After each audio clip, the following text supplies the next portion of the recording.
Paano kung burahin ng AI ang buong digital na buhay mo bukas? Mas pinakakatiwalaan ang cloud kaysa physical na storage, pero may mga permanenteng na lockout sa kanilang accounts dahil na-flag ng automated system ang inosenteng larawan bilang delikado.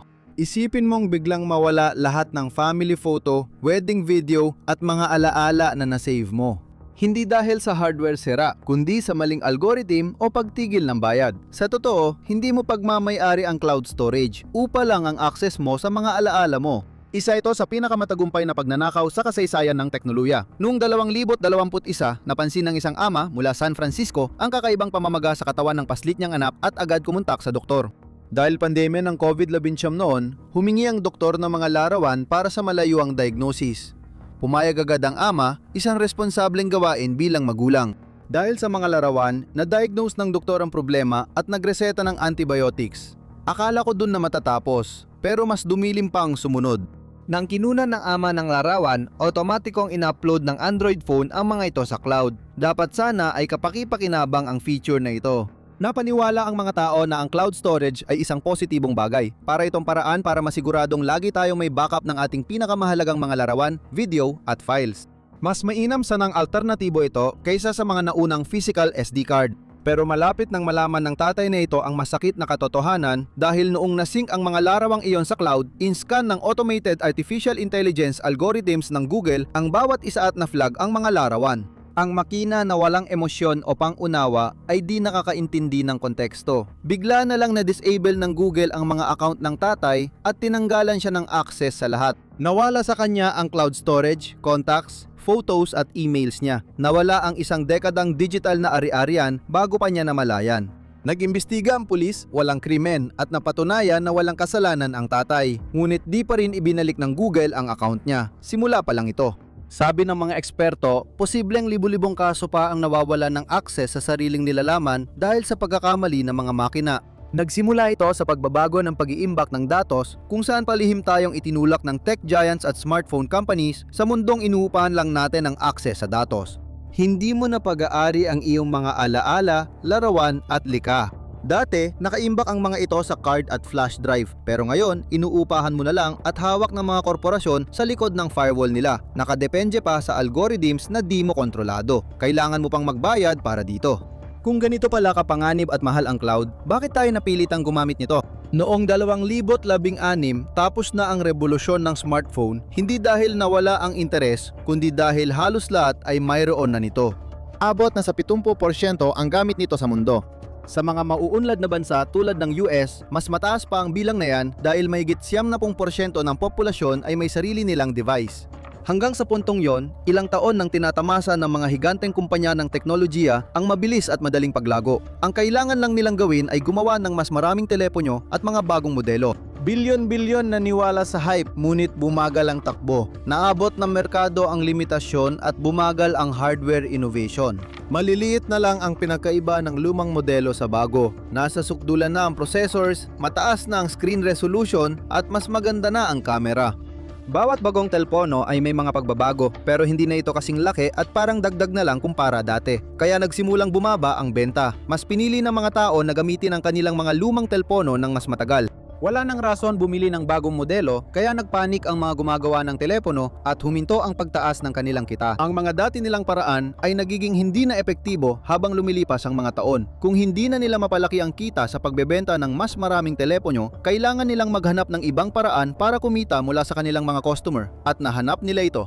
Sinimulan ng mga gumagawa ng telepono na tanggalin ang mga dating tampok sa kanilang mga produkto at ibenta ulit ang parehong tampok sa mga mamimili sa mas mataas na presyo. Isa itong tusong estratehiya.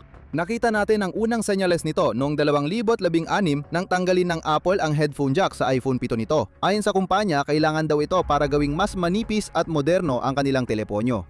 Isang sugal iyon at umubra ito. Kahit may reklamo ang ilang customer, karamihan ay nag-adjust at ginastos ng mundo ang bilyon-bilyong dolyar sa mamahaling wireless earbuds. Malaking pagbubukas ng mata ito para sa industriya ng telepono. Kaya nilang lumika ng sarili nilang problema at saka ibenta ang solusyon sa mas mataas na presyo.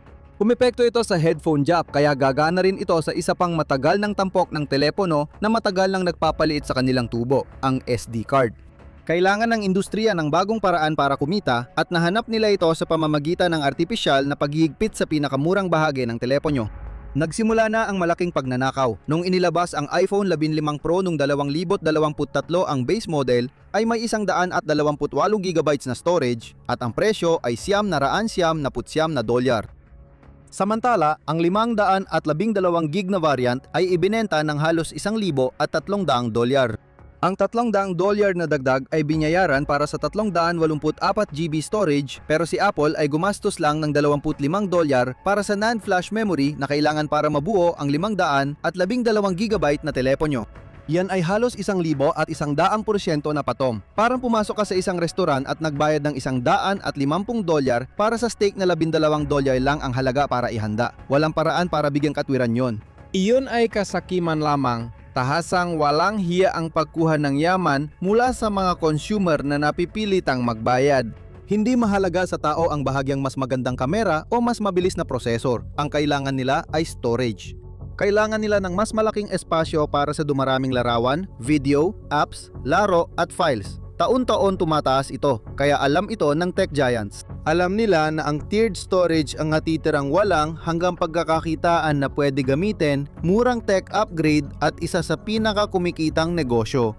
Pero may isang hadlang sa tila perpektong planong ito para kumita, ang SD card. Sa loob ng maraming taon, napansin ng mga consumer na hindi nila kailangang gumastos ng dagdag na $200 o $300 para sa modelong may dagdag na storage. Kailangan lang nila ng teleponong may SD slot. Pwede silang bumili ng mas murang micro SD card para hindi maubusan ng espasyo. Kaya ito ay simpleng solusyon na gamit ng milyon-milyon. Bumibili ang mga tao ng Android phones dahil maaari silang magdagdag ng dagdag na memorya sa mas murang halaga kumpara sa singil ng Apple. Pero kalaunan, napagtanto ng malalaking Android brands na kailangan ng tanggalin ng SD slots. Pero kung gusto nila ng 1,000% na patong, hindi nila pwedeng aminin sa publiko na mas malaking kita lang ang habol nila. Kailangan nilang magkwento at kumbinsihin ang tao na di na kasya ang SD card sa bagong devices, kaya kailangan nilang magsinungaling. Sabi ng mga kumpanya ng telepono at mga sunod-sunurang tech journalist na hindi na kaya ng modernong telepono ang SD cards dahil masyado na raw itong compact at advanced. Dahil sa makinis na disenyo, wala na talagang espasyo para sa expandable storage. Mukhang makatwiran at nakaka-convince. Pero kapag tiningnan mo ang mga numero, nabubuwag ang buong kwento. Ang volume ng isang micro SD card ay humigit kumulang 0.01 cubic inches lang. Kasing laki lang ito ng 11 butil ng bigas. Kahit idagdag ang card reader at slot, sobrang liit pa rin ng sistema. Isipin mo lahat ng bahagi ng telepono, baterya, camera module, pati motor na nagpapa-vibrate. Lahat yon kumakain ng espasyo. Mas malaki pa ang espasyong kinakain ng ilan kaysa SD card slot, pero wala sa mga ito ang tinanggal o itinuring na sobra. Ang mga kumpanya ay nakatuon lang sa storage slots na siya namang nagkataong tanging feature na pumipigil sa kanila para mas mapalaki pa ang kanilang kita. Ang paglalagay ng maliit na bahagi sa smartphone ay hindi problema sa engineering, decision lang sa disenyo. Pero paano ang argumento tungkol sa waterproofing? Sabi ng karamihan sa smartphone brands, hindi makatuwiran ang butas sa gilid ng water-resistant na device. Ang pagtanggal ng slot ay sinasabing kinakailangan trade-off para makamit ang proteksyon laban sa alikabok at tubig na gusto ng mga mamimili, pero isa lang itong kasinungalingan. Nagawang makamit ng Sony Xperia 1 ang IP68 rating habang mayroon pa ring micro SD card slot na pwedeng gamitin ng user. Ibig sabihin kaya nitong tiisin ang alikabok at paglubog sa tubig. Hindi ito budget phone na para lang sa ilan. Flagship device ito na inilunsad noong 2023 na may top-tier Snapdragon processor at 4K na display. Nagawa nito ang imposible ayon sa ibang kumpanya. Naglabas ng modernong water-resistant na telepono na may expandable storage pa rin. Dahil dito, bumagsak ang mga pisikal na palusot ng industriya. Nawala ng bisa ang kanilang kwento, kaya lumipat sila sa bagong palusot, bilis. Sa paglipas ng panahon, hindi lang pagtanggal ng storage slots ang tinutukan ng mga smartphone maker. Patuloy silang nagsisikap pagandahin ang mga tampok at specs at karamihan ng oras nila ay sa pagpapahusay ng kamera. Ipinromote ang mga ito bilang revolusyonaryong kagamitan, nagdadala ng mga profesional na gamit sa paggawa ng pelikula sa bulsa mo at nangangakong mas matalas, malinis at detalyadong larawan. May mas madilim talagang dahilan dito. Oo, pinapayagan ng 8K recording ang mga gumagamit na kumuha ng mas mataas na kalidad na larawan at video. Pero, mas malaki rin ang kinakain nitong espasyo. Ang 1 minutong 8K na ProRes video na may 60 frame kada segundo ay kumakain ng humigit kumulang 45GB ng storage. Sa ganung bilis, ang entry-level na iPhone na may 128GB na storage ay mapupuno na agad sa loob lang ng 3 minutong pagkuha ng video. Ganon din ang sitwasyon sa Android. Ibinebenta bilang exciting na tampok ang mas magagandang kamera at recording technologies, pero mabilis nitong nauubos ang storage. Dahil dito, nagkaroon ng dahilan ng tech companies para suportahan ang kanilang design decisions. Sinabi nila na hindi na sumasabay sa bilis ng read at write ang micro SD cards dahil masyado na itong mabagal para sa malaking bata. Ayon sa kanila, ang pag-record direkta sa SD cards ay magdudulot ng system crashes at mabagal na processing na makakasira sa user experience. Pero pinabubulaanan nito ng datos. Noong 2023, ipinakilala ng SD Association ang SD Express 10.1 standard na sumusuporta sa bilis na hanggang 4GB bawat segundo. Walang dahilan kung bakit hindi kakayanin ng modernong SD card ang RAW 4K o kahit 8K na video files. Nandyan na ang teknolohiya. Matagal na itong umiiral. Nagkukunwari lang ang mga smartphone company na imposible ito dahil hindi tugma sa agenda nila. Hindi teknolohiya ang problema kundi mga pulisiya na malalaking korporasyon. Ang mga pangunahing gumagawa ng telepono ay ayaw nang gawing compatible sa high-speed SD card ang kanilang mga device. Sinasadya nilang pahinain ito at sinisisi ang SD card sa mabagal na bilis. Ang artificial na storage crisis ay nagtulak sa mga consumer papunta sa huling yugto ng kanilang bitag. Dahil kapag napuno agad ang iyong telepono, matapos lang ang ilang minutong pagkuha ng video, isa na lang ang natitirang option mo, ang cloud.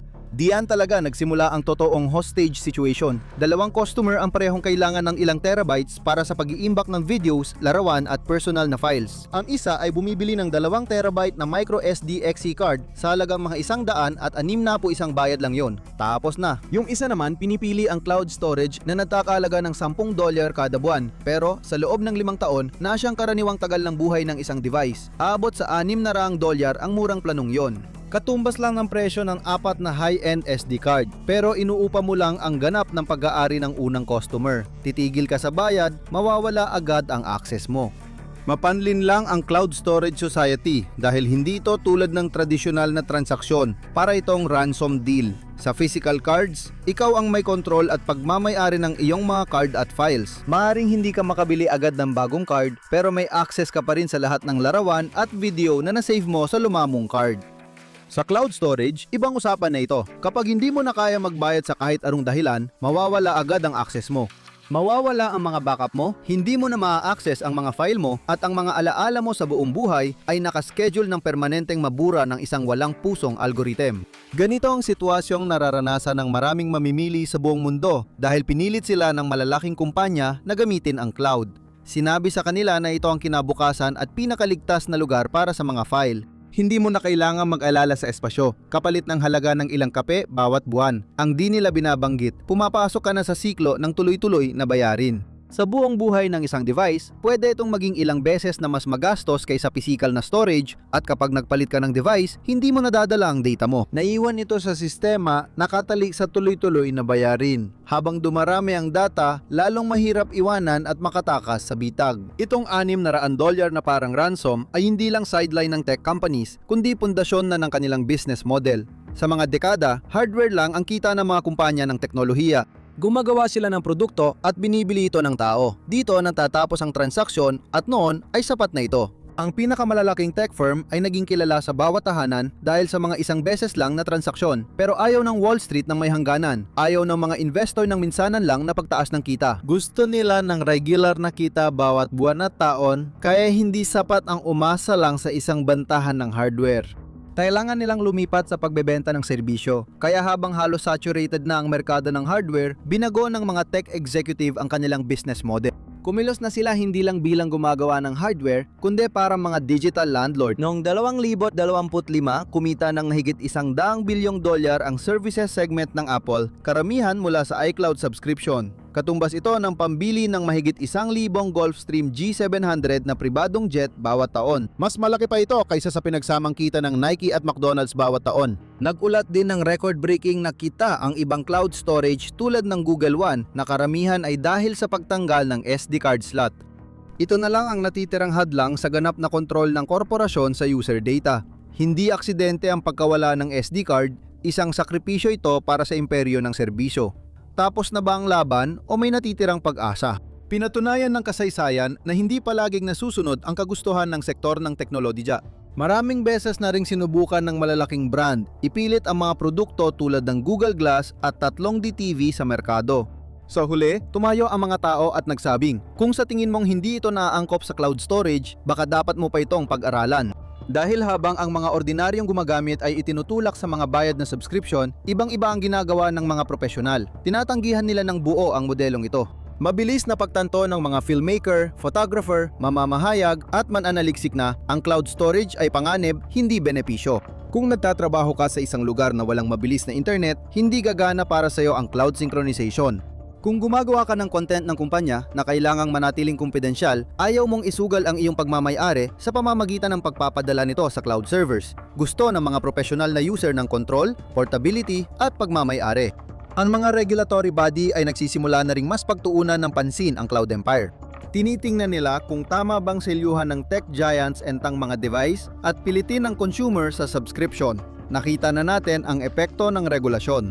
Nang ipinatupad ng European Union ang mga patakarang nag-standardize sa charging port, napilitan ng Apple at iba pa na gumamit ng USB-C. Posibleng ipatupad din ito sa storage na mag-uutos sa manufacturers na ibalik ang SD card slot sa susunod na smartphones. Habang hindi pa malinaw ang hinaharap, isang bagay ang sigurado, hindi pa tapos ang laban. Isa itong pagtatalo tungkol sa mga tampok, isa itong paglipat mula sa pagmamay-ari ng hardware papunta sa pagdepende sa mga serbisyo. Pinapaisip tayo, atin ba talaga ang digital na buhay natin o inuupahan lang? Ang mananalong modelo ang huhubog sa susunod na panahon ng teknolohiya. Dahil nababawasan ang features ng smartphones at tumataas ang presyo, mas dumarami ang lumalayo rito. Nakakagulat, binabalik nito ang nostalgia para sa mga lumang device, lalo na sa isang modelo. Panurin ang hindi masirang kalpono na sumira sa sarili nitong kumpanya para malaman ang totoong kwento sa likod ng isang iconic na device. O i-click ang video na ito.